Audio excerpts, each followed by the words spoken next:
Mientras esperamos que vengan las demás personas, yo quisiera pedirle a Alicia Gandolfo que venga un momento y a Rigoberto también. De alguna manera quisieran ellos dos representar a todos aquellos que a lo largo de hace 6 meses nos están apoyando para que vaya adelante este Congreso. A veces son anónimos y yo creo que los anónimos no debieran ser. Por eso quiero en ellos dos representar a todos aquellos del Centro de Análisis y Resolución de Conflictos que nos han estado apoyando silenciosamente para que este Congreso pueda ser la realidad que es, como todos aquellos que ustedes ven en la puerta, que también trabajan en el centro. En representación de todos ellos y en la sencillez y la humildad que significa de aquel que trabaja sin necesariamente aparecer, quiero pedirles un aplauso a ellos dos.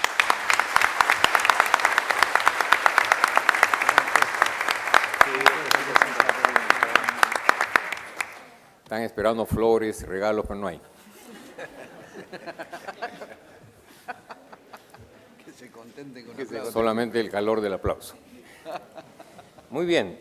El día de hoy tenemos una presidencia de la mesa inesperada, tanto para él como para nosotros, porque lamentablemente el doctor César San Martín Castro ha sido llamado a una reunión urgente en la presidencia de la República y nos ha anunciado que va a tratar de hacer todo lo posible para el momento de clausura. De tal manera que le pedimos al doctor Roque Caivano que nos diera esta posibilidad. Y creo que realmente es algo que nos debe sentir muy satisfechos, porque aparte de la experiencia profesional que yo creo ya ha demostrado en su presentación del día de ayer y de aquellos que tuvimos la oportunidad de escuchar en la conferencia de esta tarde, el autor es un autor de un libro muy reciente, cuyo tomo con bastante envidia para mis amigos, yo sí lo tengo, que se llama El control judicial en el arbitraje, que precisamente es el tema que vamos a ir desarrollando el día de hoy. Creo que todos ya conocen al doctor, no voy a reiterar sus características de su currículum vitae, pero sí sus cualidades de modernía y disposición para colaborar. Hace 5 minutos que los comprometimos para que presidiera y dijo sí, y por eso es que tiene un nombre más pequeño que los demás, porque no lo teníamos preparado. Pero eso no se condice con la grandeza que él tiene como persona. Vamos a tener el día de hoy 2 expositores realmente muy importantes. Y antes de ello quisiera, antes de concluir y mientras van ingresando las demás personas, precisamente al presentar al primer expositor, que es el doctor Mario Castillo Freire, agradecer la colaboración permanente que ha significado no solamente él, sino su estudio para la realidad de estos 5 congresos. Y estoy seguro que Mario y su equipo nos seguirá apoyando y seguiremos conjuntamente preocupados con los tiempos, las horas, los temas, las presencias, etcétera, desde el primer día siguiente en que termina este congreso para continuar en una 6ª edición. Estoy seguro de eso, Mario. Y que realmente queremos aprovechar. Yo pidiera un aplauso para Mario por todo el apoyo que nos da.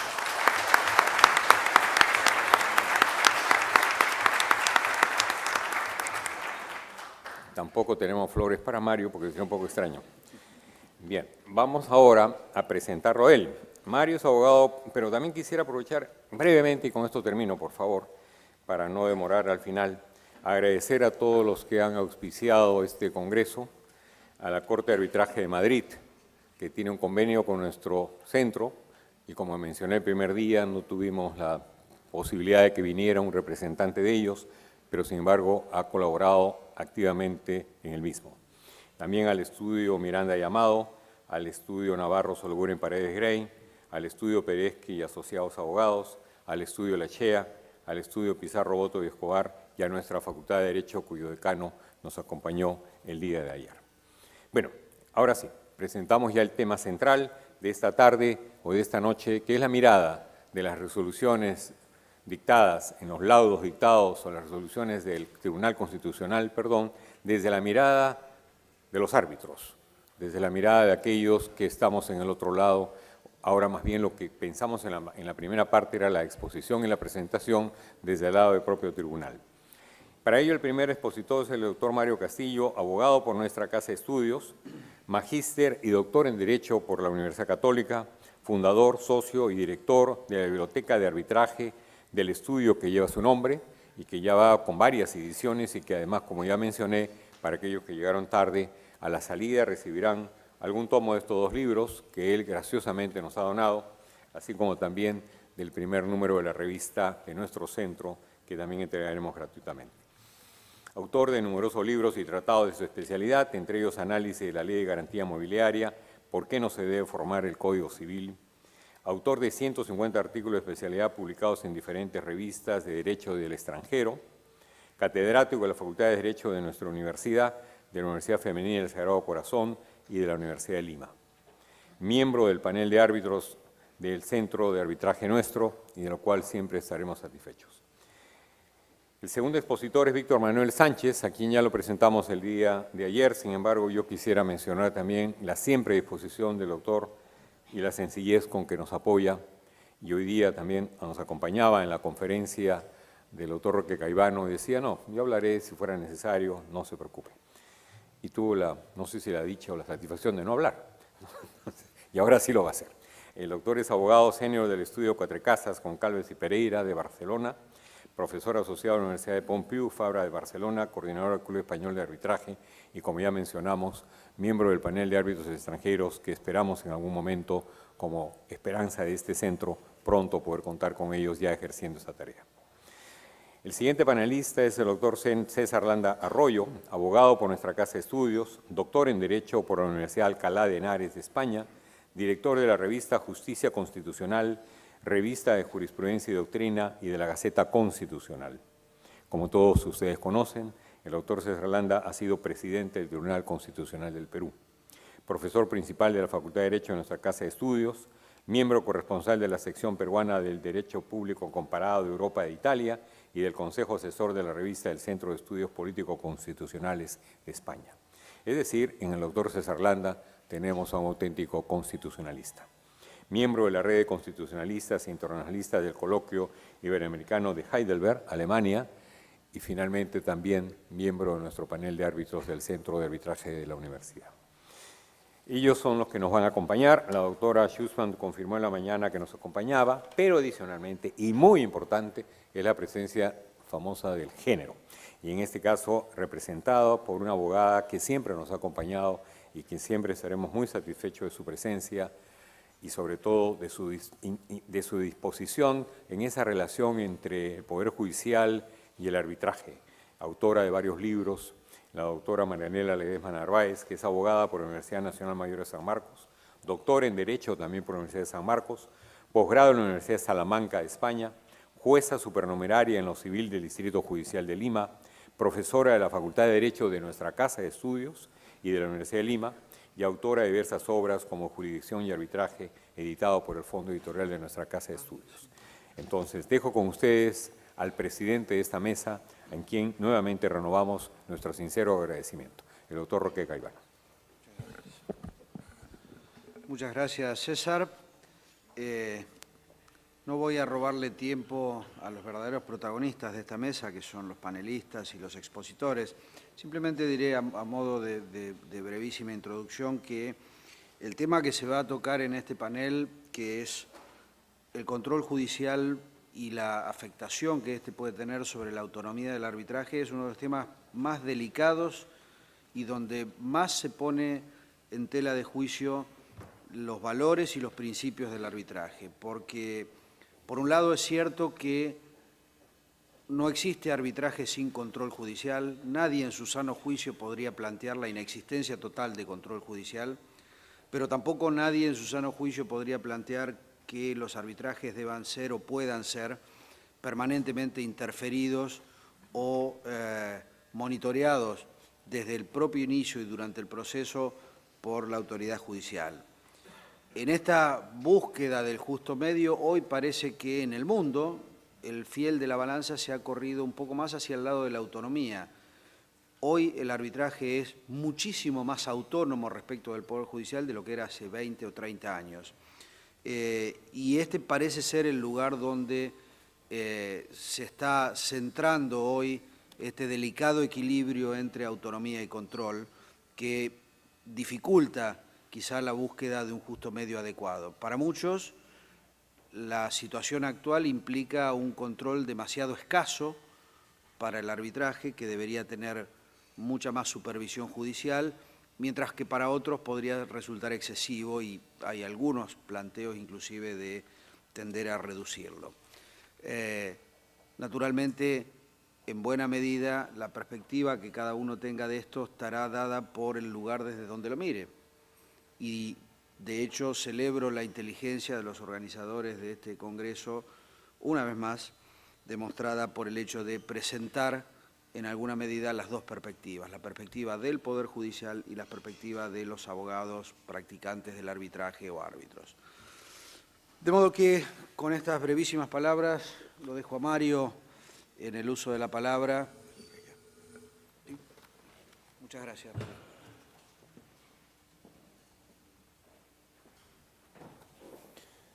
Bueno, en primer lugar, mi saludo al doctor Roque Caivano, presidente de la mesa, a mis colegas, queridos amigos que me acompañan en este panel. Agradezco también las palabras del doctor César Guzmán Barrón. Para mí es un honor seguir colaborando con mi universidad y con nuestro centro de arbitraje en estos congresos. He preparado una ponencia en relación, porque este bloque, el título de este bloque específicamente es las resoluciones del Tribunal Constitucional desde la perspectiva del medio arbitral. Entonces, en realidad, en esta ponencia voy a expresar cuál es mi sentir y mi parecer sobre este tema y cómo creo que debería enfocarse el mismo. Hago la salvedad que creo que en derecho todo es susceptible de ser planteado y además las leyes hoy dicen algo, mañana pueden decir algo distinto. De tal manera que dentro de estos juegos académicos que uno puede darse el lujo en un evento de esta naturaleza de exponer, voy a permitirme plantear cuáles son mis ideas en torno al tema que nos convoca. El primer día del Congreso se abordó de manera muy pormenorizada lo relativo a cuáles eran los retos que el Perú tenía para ser sede de arbitrajes internacionales. Y dijimos, bueno, el Perú lo tiene todo, ¿no? Como dice la propaganda. El Perú tiene buenos hoteles, buenos centros de convenciones, universidades, publicaciones sobre arbitraje, se realizan buenos eventos, tiene un desarrollo arbitral, digamos, sui generis en América Latina, etcétera, etcétera, etcétera. Y todo estaba bien. Recuerdo que las exposiciones, tanto del ponente de fondo del primer día como las de los panelistas, eran todo felicidad. Se decía que había que recorrer un camino de promoción del país, el cual todavía no había transitado el Perú, a diferencia de varios países de Europa, que nos llevan enorme distancia en materia de desarrollo arbitral. Pero el panorama empezó a oscurecerse cuando caímos en la cuenta de que los principales problemas del arbitraje en el Perú eran dos. Uno endógeno, consistente en el mal comportamiento de muchos árbitros, cuya venalidad incluso ha puesto en tela de juicio el arbitraje forzoso en materia de contratación estatal, y otro exógeno, a saber, las resoluciones del Tribunal Constitucional en torno a materias de orden arbitral. Esto fue largamente debatido en varias de las intervenciones de los expositores de este Congreso.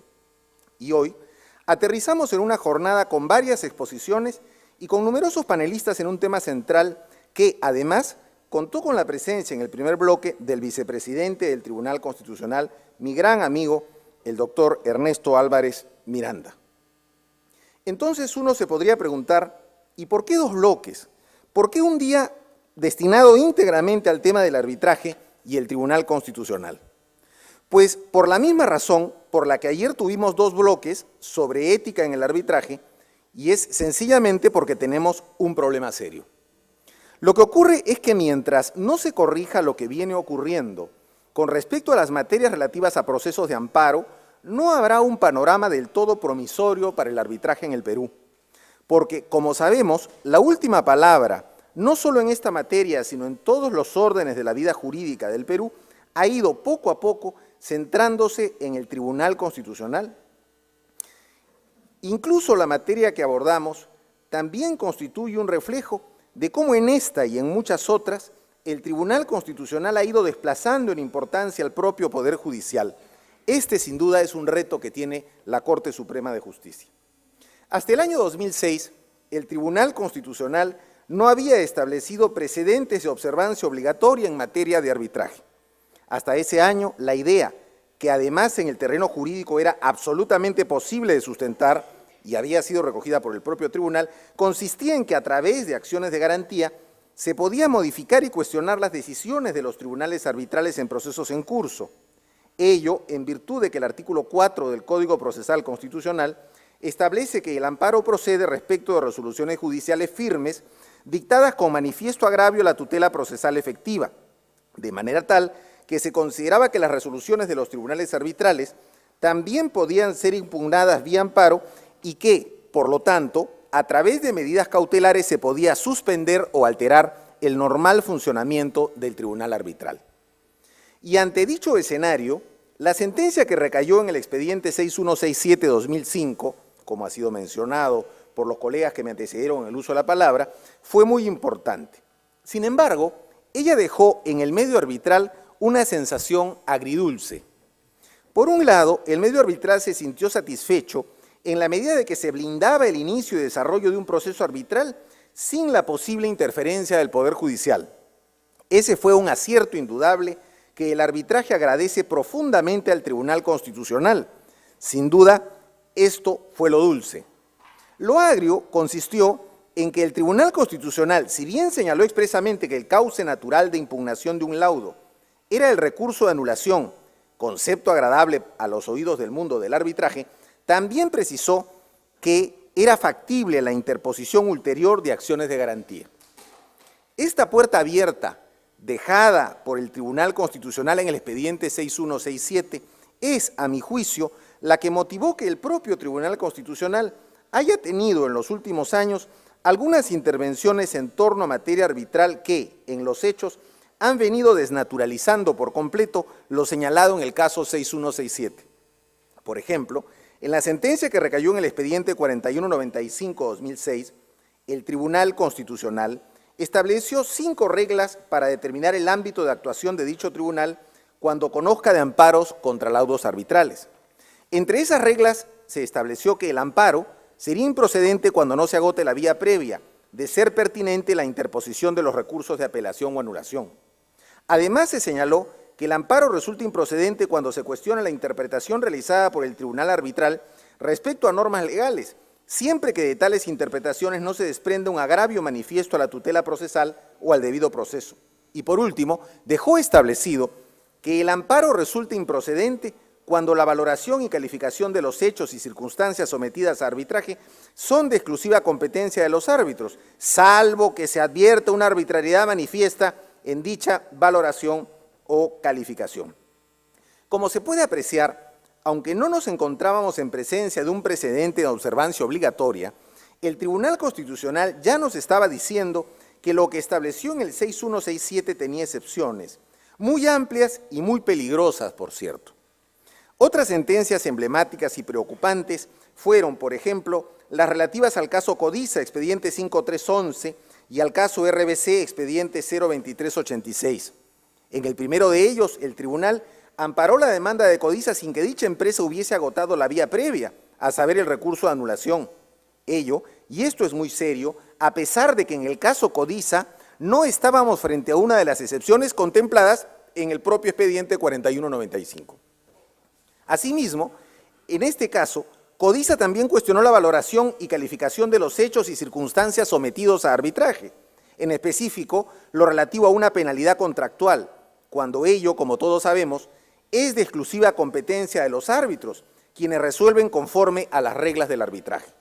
Sin embargo, el Tribunal Constitucional se pronunció sobre los alcances de una cláusula contractual, analizando la cuantía de la penalidad y afirmando que se trataba de una desproporción que no podía pasar por inadvertida.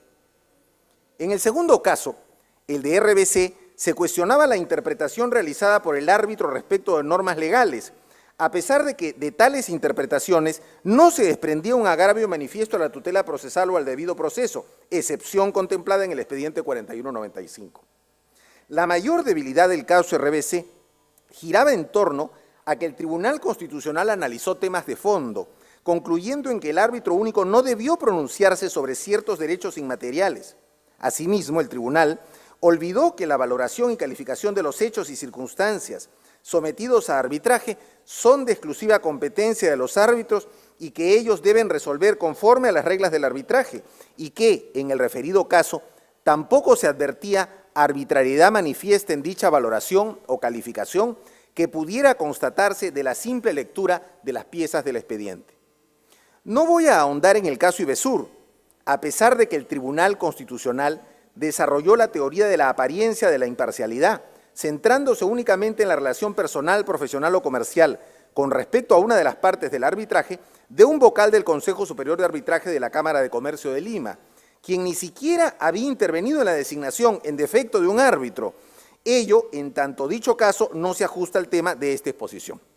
Entonces, después de casos como los de Codiza y RBC, si un cliente nos preguntara, ¿cabe o no cabe el amparo ante un laudo arbitral sin haber agotado la vía previa de la anulación? O si nos interrogase en torno a si puede la contraparte impugnar la decisión de fondo del tribunal arbitral, yo como abogado tendría que decirle que sí, que a pesar de que la otra parte no siguió el cauce natural de ir en anulación, sino que se fue en amparo, el Tribunal Constitucional ha encontrado una excepción más a la regla que el propio tribunal estableció en el caso 6167 y a las excepciones, ya numerosas por cierto, del expediente 4195.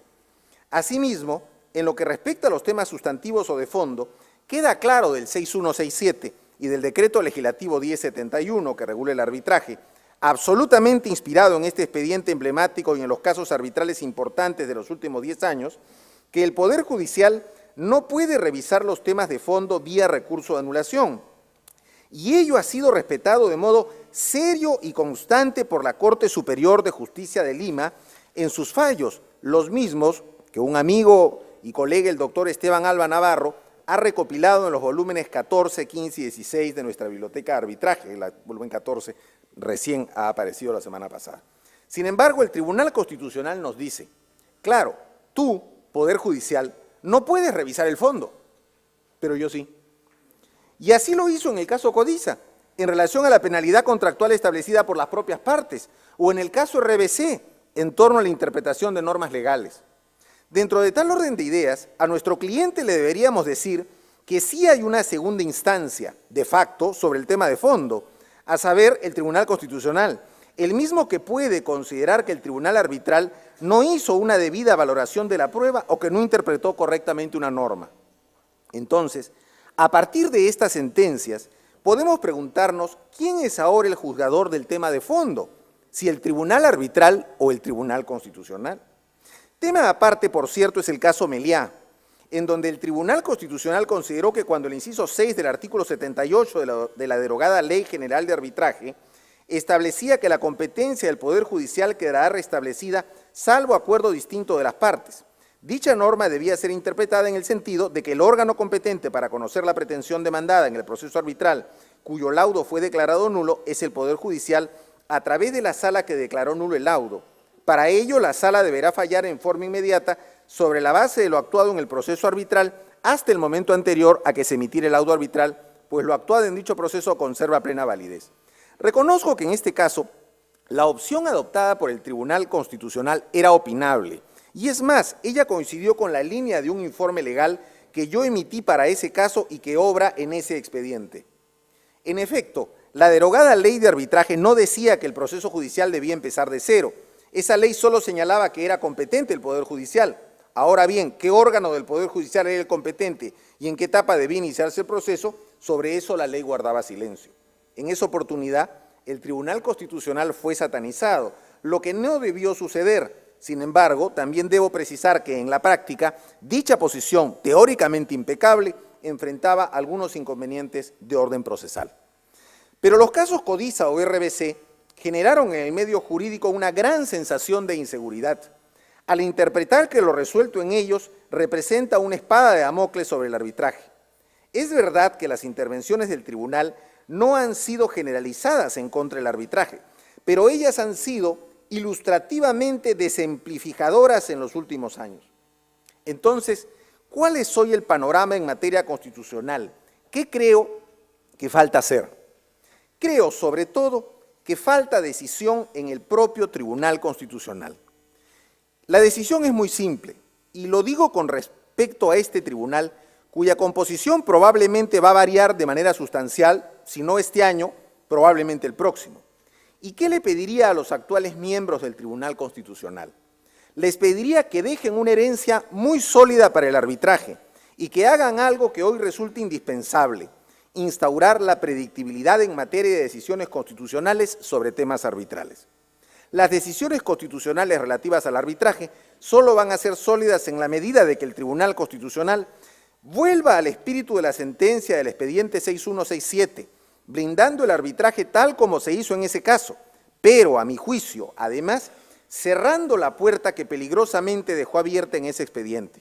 Es decir, propongo que el Tribunal Constitucional establezca, en un nuevo precedente de observancia obligatoria, que toda revisión de la constitucionalidad de los laudos arbitrales tiene que ser hecha necesariamente en sede judicial y solo vía recurso de anulación del laudo, derogándose la 12ª disposición complementaria de la Ley de Arbitraje.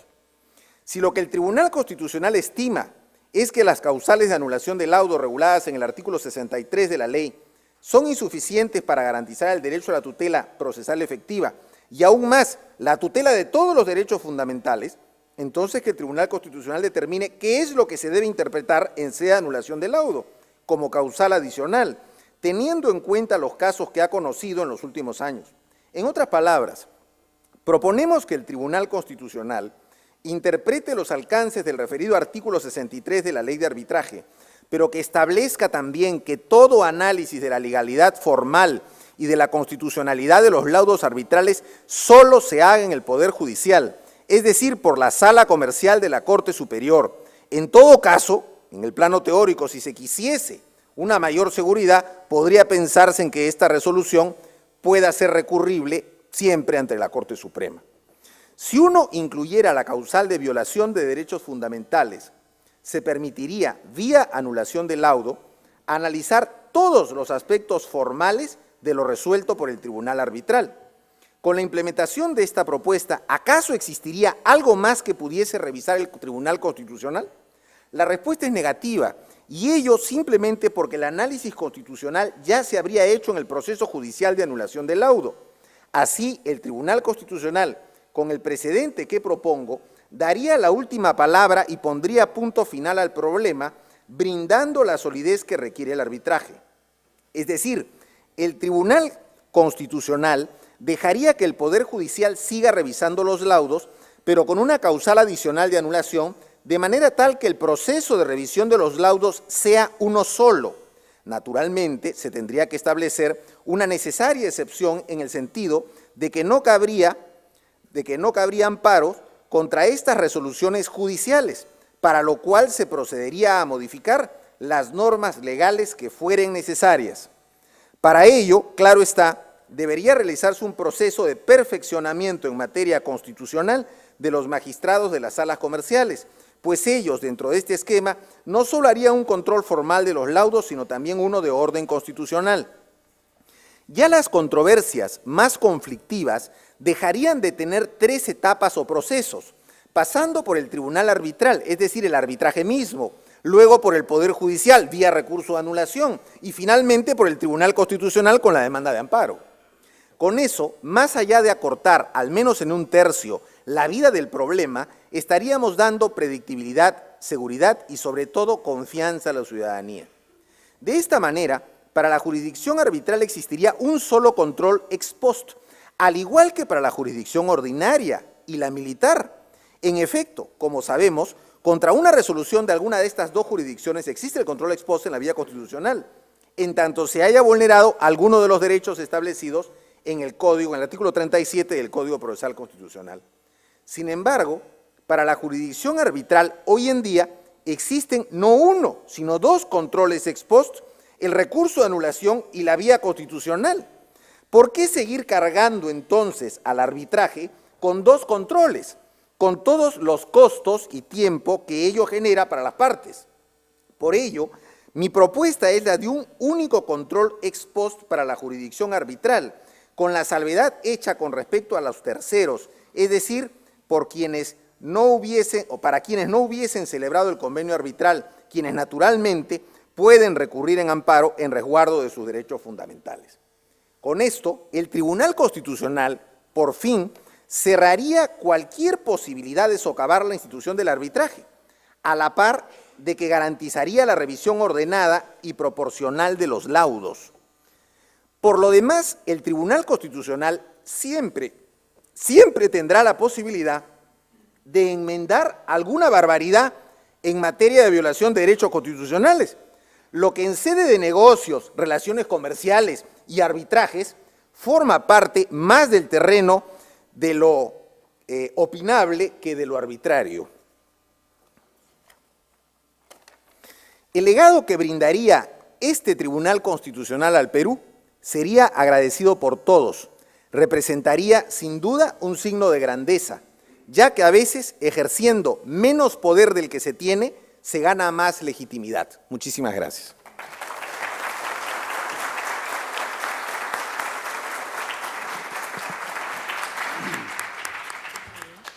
Muchas gracias, Mario.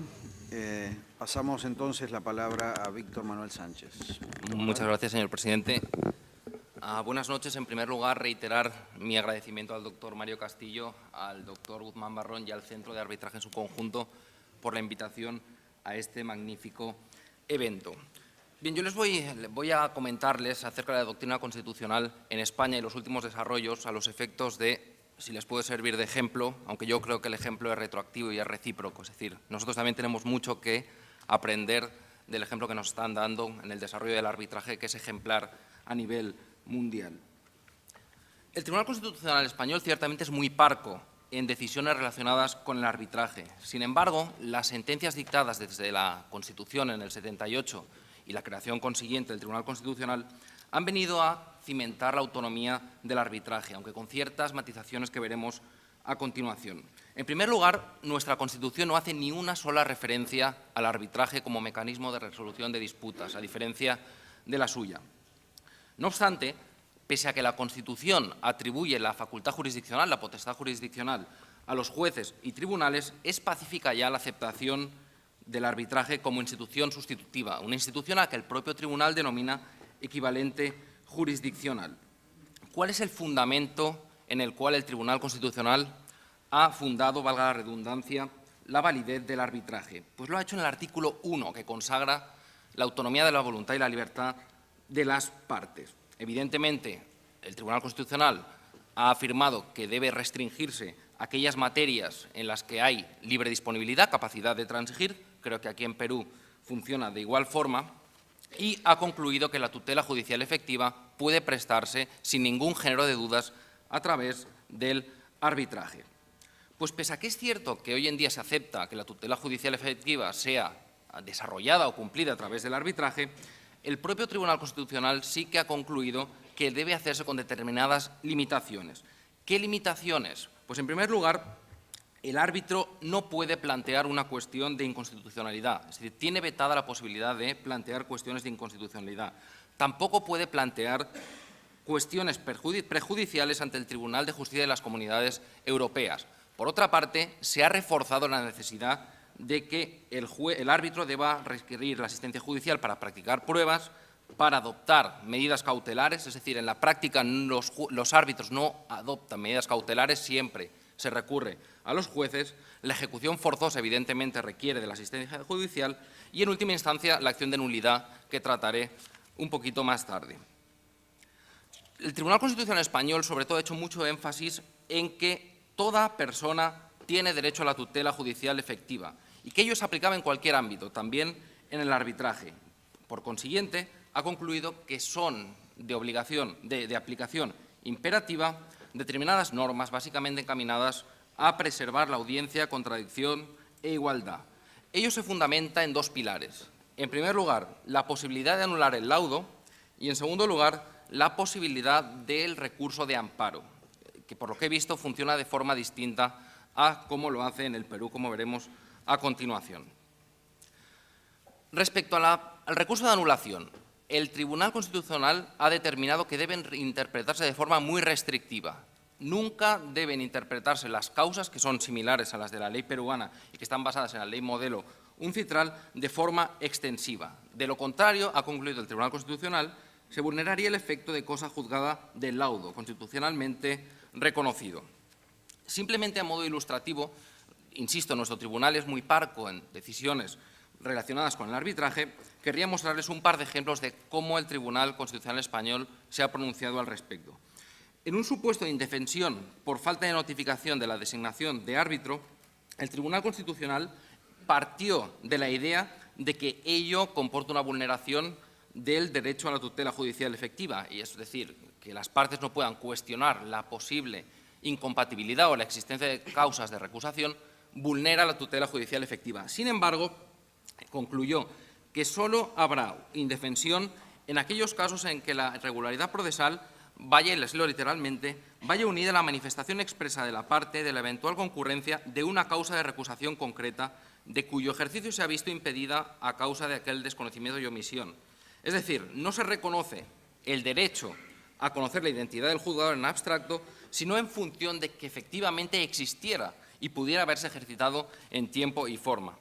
Lo mismo respecto a la indefensión por no haber podido hacer valer sus pretensiones. Es decir, en aquellos casos en los que se priva una parte de la posibilidad de presentar documentos, de comparecer, de hacer alegaciones, de practicar prueba, habrá que acreditar la existencia de un daño o perjuicio real que hubiera podido incidir en su posición jurídica. Es decir, que se le haya privado en abstracto de la posibilidad de hacer valer sus pretensiones no comporta una infracción de sus derechos. Tendrá que acreditar que ello pudiera tener cierta incidencia en el resultado final. Existen algunas sentencias relacionadas con la motivación e incongruencia, pero me permito pasar al supuesto del recurso de amparo. En España no puede recurrirse en amparo un laudo arbitral. Es decir, es pacífica la doctrina y la jurisprudencia que así lo sostienen. Se podrá recurrir en amparo a aquellas decisiones en el marco de la solución de un recurso de nulidad que haya infringido derechos y deberes fundamentales. No existe ni una sola sentencia en la cual se acoja un recurso de amparo contra un laudo. Sí que existen algunos casos de ejecución y la formalización judicial del arbitraje podría incardinarse también. Yo creo que con estas cuestiones acabó la exposición sucinta de la doctrina constitucional española.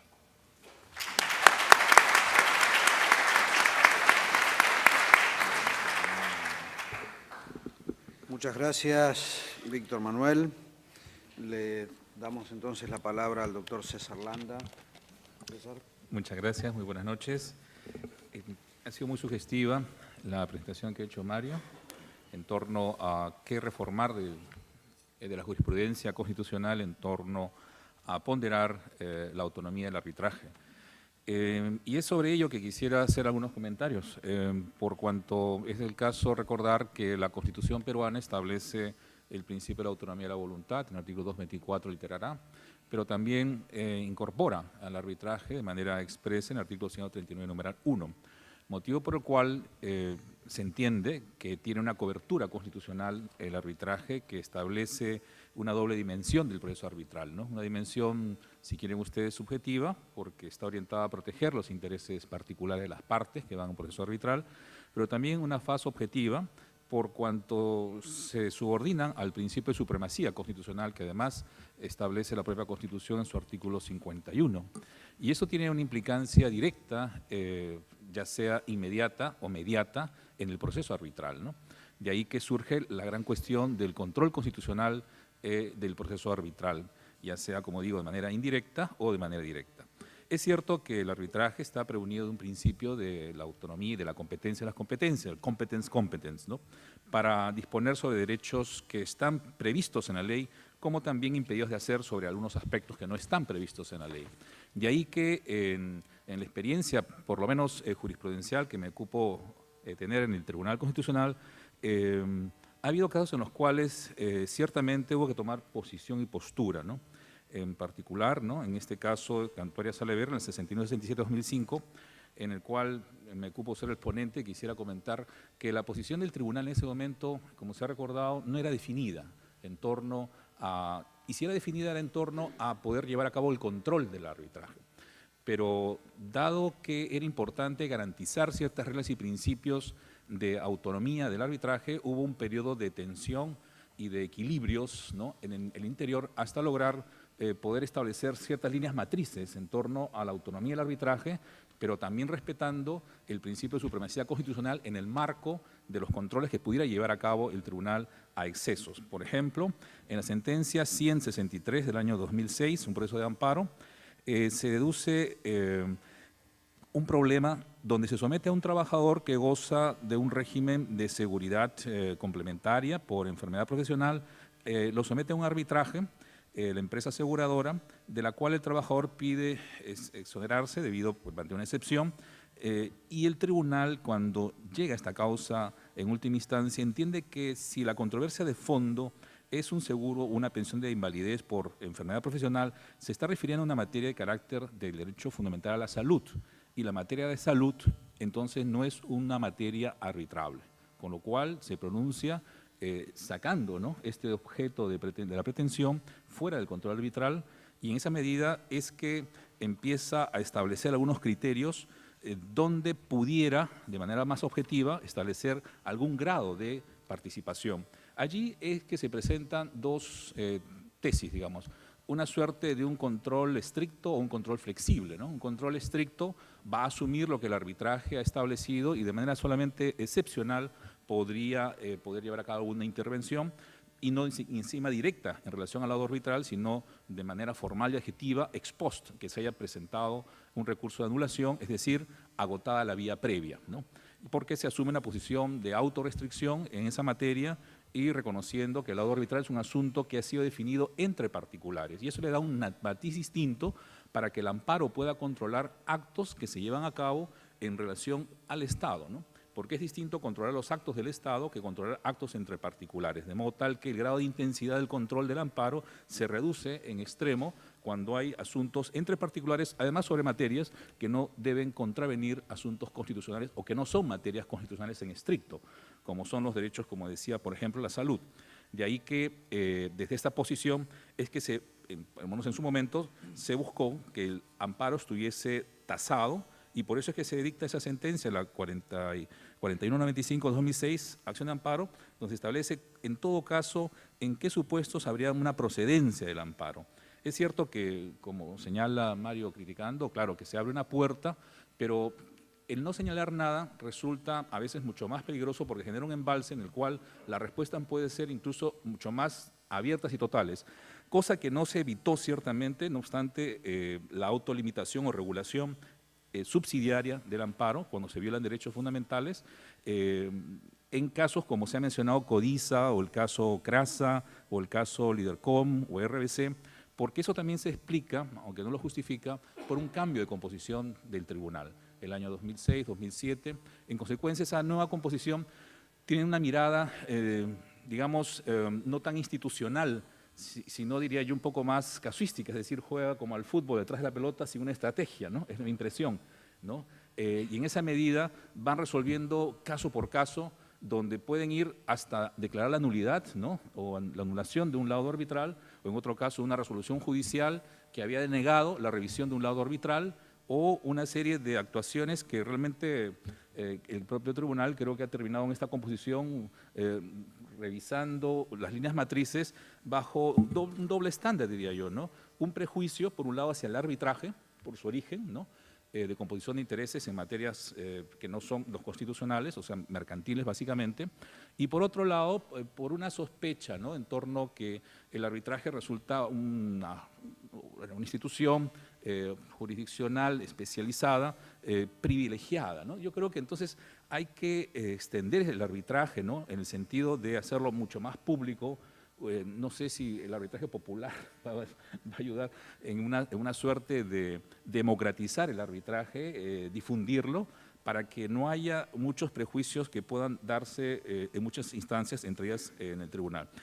En consecuencia, yo diría que desde la postura, ya desde fuera, que además es la que he planteado en su momento desde dentro, con algunos votos singulares en el caso Codiza, entre otros, es precisamente que el control sea un control no flexible, no intenso, sino un control estricto, minimalista, Y en ese sentido me parece importante que en efecto pueda haber una declaración de un precedente vinculante que sistematice y que establezca nuevos lineamientos, pero entendería con una composición que, como ya anunciabas, va a renovarse el tribunal en 6 magistrados de aquí al próximo año, de 7, ¿no? Con lo cual a lo mejor es bueno esperar, mientras tanto, ir planteando y debatiendo estas ideas que se vienen planteando en la mesa. Eso es todo. Gracias.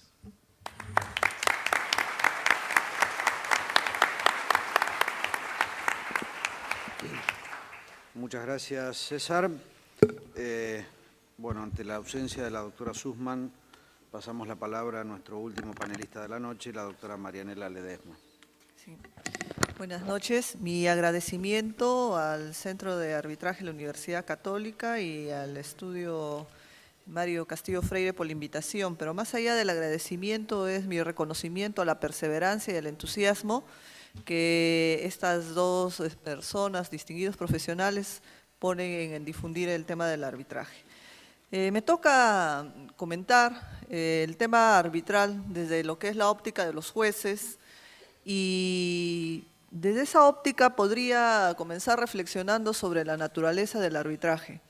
Si bien el TC en la sentencia 61-67, que es el famoso caso Cantuaria, sobre el cual ha generado un precedente vinculante, dice en uno de sus precedentes vinculantes, el precedente vinculante 11, que sí hasta la fecha me preocupa, lo siguiente, ¿no? Y pienso que por ahí podríamos empezar analizando, ¿no?, la perspectiva que maneja el TC a nivel del arbitraje y su naturaleza. Dice que la facultad de los árbitros para resolver un conflicto de intereses no se fundamenta en la autonomía de la voluntad de las partes, previsto en el artículo 24, los conflictos, pero bajo otra óptica. Y es a partir de esta interpretación que se hace del 139, es que se comienza a hablar del arbitraje y de la función jurisdiccional de los árbitros, ¿no? Y llegando a una confusión de lo que es la función jurisdiccional de los jueces versus lo que hacen los árbitros, bien ya, lo que pueden hacer los árbitros, pero que no pueden ser calificados como lo que es un tema de función jurisdiccional.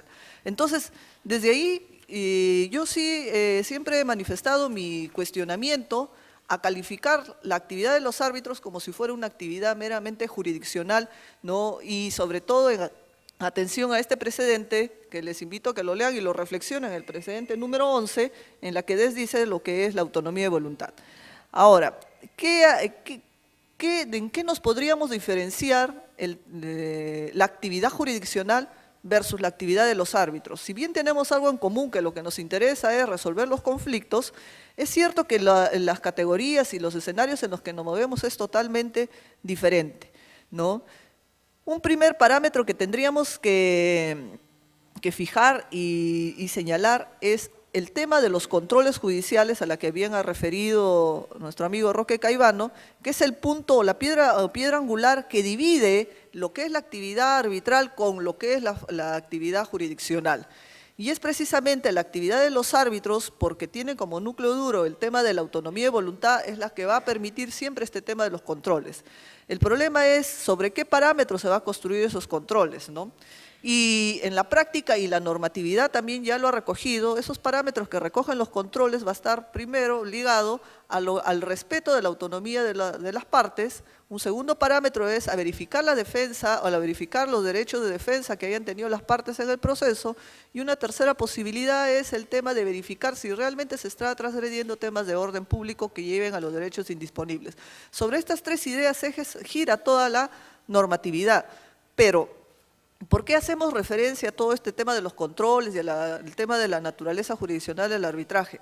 Porque si se atribuye a que la actividad de los árbitros es un tema de función jurisdiccional, se pretende mirar el procedimiento arbitral como si fuera un procedimiento judicial, con todas las garantías que se pueden manejar dentro de un proceso judicial, como por ejemplo exigirle que exista una congruencia debida, ¿no?, en las motivaciones, como exigir de repente el tema de la revisión a través de otras instancias y una serie de situaciones que no se ubican dentro de lo que es realmente el tema arbitral. Entonces, esta primera idea termino diciendo lo siguiente: no hay que confundir la actividad que hacen los árbitros como función jurisdiccional, por más que se quiera calificar así.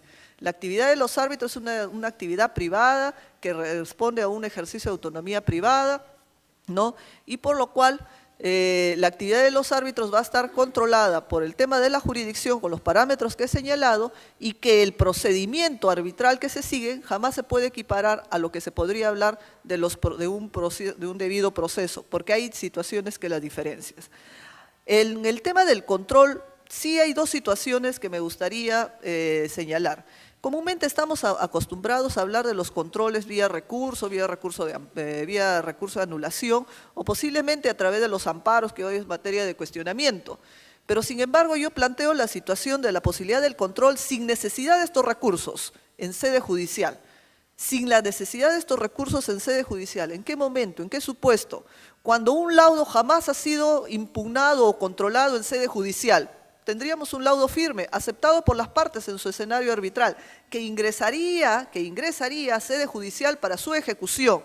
Y es ahí donde cuando el juez va a ejecutar el laudo, que por cierto nunca fue controlado por la jurisdicción, verifica situaciones que, por ejemplo, pueden transgredir el tema de orden público, donde el juez podría ejercer ahí, lo dejo como interrogante, un tema de control de oficio. La ley lo señala para algunos casos, ¿no? Se permite la nulidad, pero en temas de recurso de anulación. Pero la ley no dice nada si es que un juez ejecutor, al momento de ejecutar un laudo, advierte que el laudo contiene serios vicios, como por ejemplo, de vulneración a la defensa, que proviene de un procedimiento de vulneración a la defensa, o que proviene de repente de materias inarbitrables.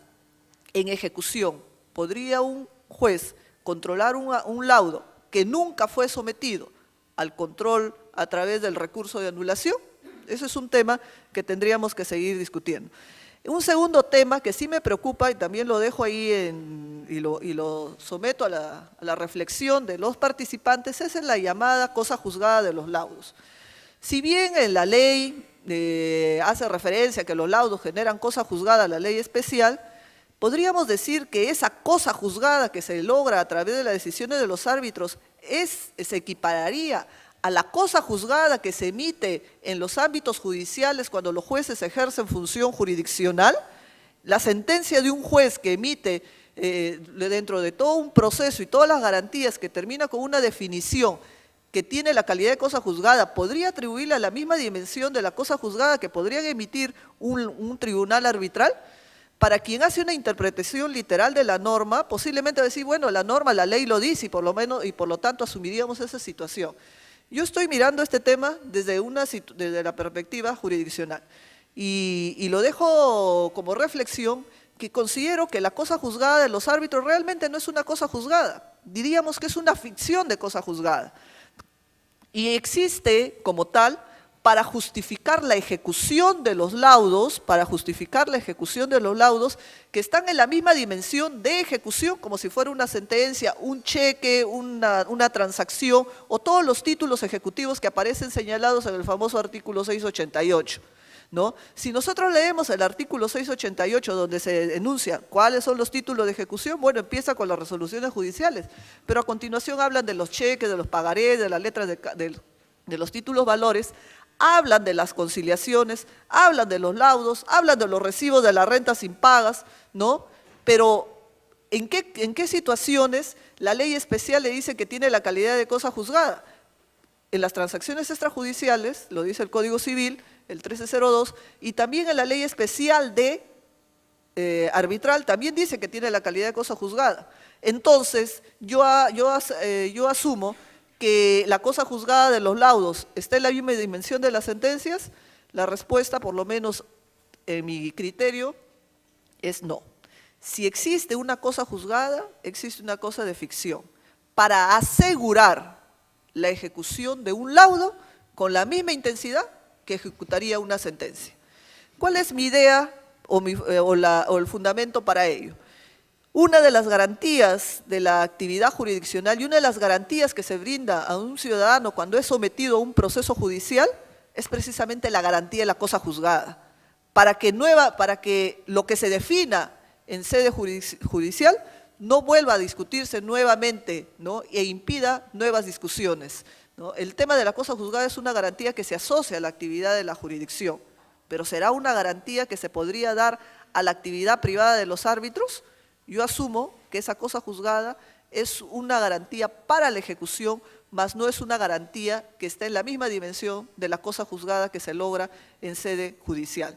Y es importante comenzar a definir esto o comenzar a reflexionar ello, porque cuando estamos hablando de actividades dolosas, fraudulentas, que se dan en un escenario judicial y actividades dolosas o fraudulentas que se dan en un escenario arbitral, que tampoco podemos negar que no existen, porque podría darse esa posibilidad, lo primero que tendríamos que reflexionar es, ¿hay cosa juzgada en sede arbitral? Y si hubiera cosa juzgada, lo primero que tendría que cuestionar cuando yo voy a decir que la actividad arbitral y el resultado de todo ello es el resultado de un fraude, ¿no?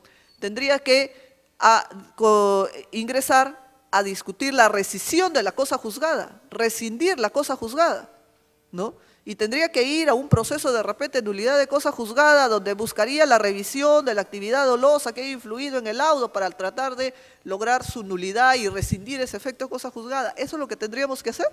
¿O será un tema de cuestionamiento de acto jurídico en sí, donde tendría que cuestionar la actividad de los árbitros que de manera dolosa o de repente una de las partes ha logrado obtener este laudo injusto? Yo lo dejo como reflexión y lo miro con bastante seriedad, confundir algunas categorías que son tan propias del escenario judicial, tan propias de las garantías que se dan a los litigantes frente al poder de los jueces, ¿no? Y asemejarles en la misma dimensión a los actos que hacen los privados contratando árbitros y equipararles como si esos actos de los privados estuvieran en la misma dimensión de la actividad de los jueces. Concluyo señalando, ¿no? Si bien tenemos algo en común, que son mecanismos para resolver conflictos vía judicial o vía arbitral, sí tenemos algo que nos separa mucho. Y una de las cosas que nos separa es precisamente la fuerza de la ejecución, el poder de la ejecución, la cosa juzgada que se recae en los ámbitos jurisdiccionales y la posibilidad de los controles frente a los temas de los laudos arbitrales. Muchas gracias.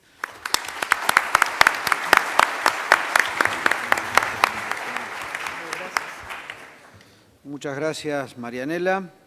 Bueno, hemos asistido a un panel riquísimo, variado, con cantidades de ideas, propuestas y opiniones, muchas de las cuales podrán ser compartidas o no, pero sin dudarlo ha sido un panel extraordinariamente enriquecedor. Yo no sé si, yo tendría 2000 reflexiones para hacer, pero prefiero no hacerlas. No sé si alguno de los panelistas quiere hacer algún brevísimo comentario sobre las presentaciones de los demás o si pasamos la palabra al público. Bueno, tenemos algunos minutos, no muchos, algunos minutos para algunas preguntas o comentarios del público. Ahí quieren hablar. ¿Sí?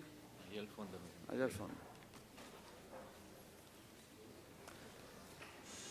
Por favor, ruego brevedad en la pregunta y a los panelistas brevedad en la respuesta porque estamos con el tiempo.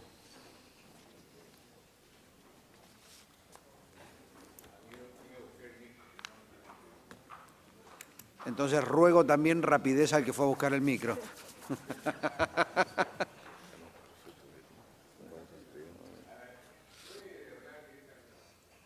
A capela.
Se solicitó al juez Lovera Chau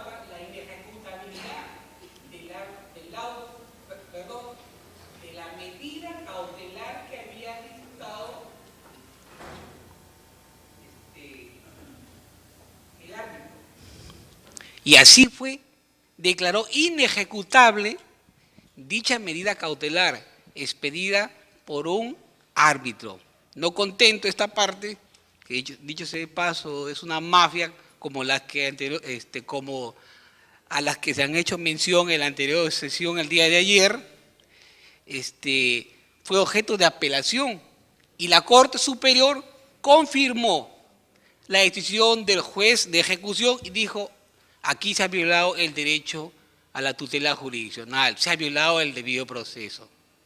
Bueno, pasaron más de 10 meses desde que supuestamente se había iniciado este proceso arbitral y el señor árbitro se acordó de arbitrar, se acordó de dictar el laudo y lo dicta. Y dice, fundada la demanda.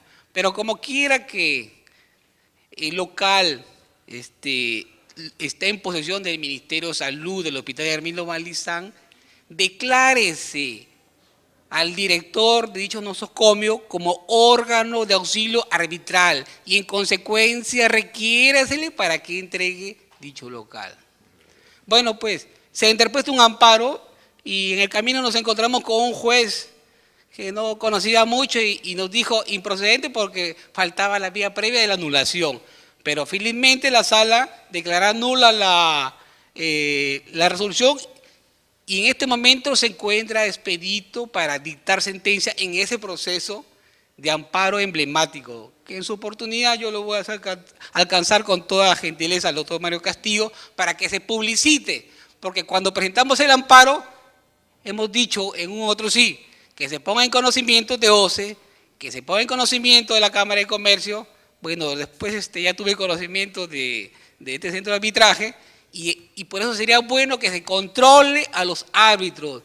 El doctor Burlar a veces dice, no, ¿por qué van a ingresar a controlar a los árbitros?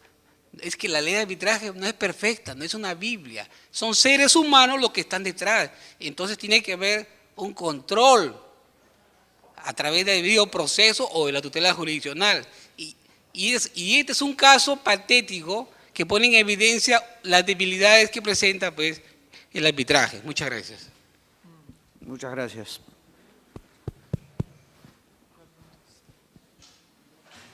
¿Alguna otra pregunta del público?